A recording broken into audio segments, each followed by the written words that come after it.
to the core. For him, that meant one more ally on the same side. Carl wanted Mela to join their revenge plan. Old May swore that one day he would make them all kneel before him, but when Mela looked at the two children before her, she began to hesitate again. After all, Barrow was their father. Since Barrow did not love her, she thought it would be better to let everything go. She only wanted to raise the two children with all her heart. Old May believed Mela was the best partner, so for the sake of his revenge plan he came to find Mela, and wanted her to move into the mansion. He would cover every living expense for Mela and the children. Sister Hua was delighted to hear it. It was simply wonderful news. Just then the adoptive mother rushed over after hearing about it. She strongly supported the idea. If Mela went to the mansion, she could also enjoy a better life. The selfish adoptive mother made Mela angry just by looking at her. Mela had suffered under her mistreatment ever since childhood, and now that she saw a wealthy man helping Mela, she wanted a share too. Sister Hua told Old May that this adoptive mother was terrible. She had never treated Mela well for even one day. Mela did not want Sister Hua and Old May discussing these things, but Sister Hua could not help standing up for Mela. Not long ago, this adoptive mother had even tried to force Mela to marry a fat man.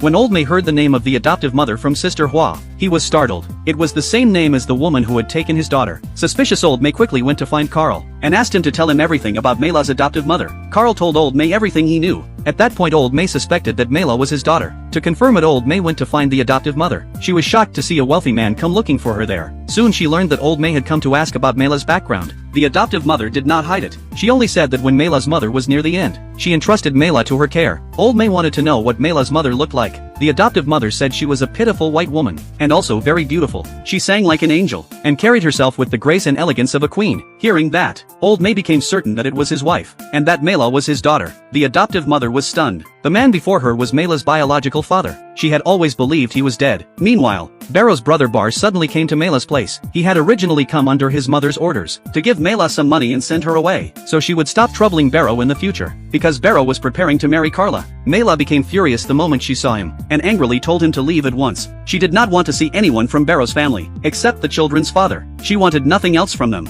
Just then the child started crying from the sound of her voice. Mela quickly went to soothe the child, and Bar also stepped in to look at the baby. When he saw the little boy in the crib he froze. Mela angrily told him to leave immediately. He had no right to look at her child, but as Bar looked at the boy who looked so much like his younger brother, he finally realized that the family had made the wrong choice. Looking at Mela's angry face, at that moment he knew that Mela was not a woman greedy for money. She would raise the children on her own for the sake of dignity, and would never beg anyone. When Bar returned home he told his mother everything he had seen, but Barrow's mother did not care at all. Whether the child Mela gave birth to was their bloodline, as long as it was born to Mela, it could not enter the mansion. Bar had not expected his mother to be so cold-hearted, willing to let the two children grow up without a father, because Barrow and Carla's wedding was already set in stone, and no one could be allowed to interfere at this point. She even reminded Bar not to tell Barrow about this matter, but just then Barrow appeared, and overheard their conversation.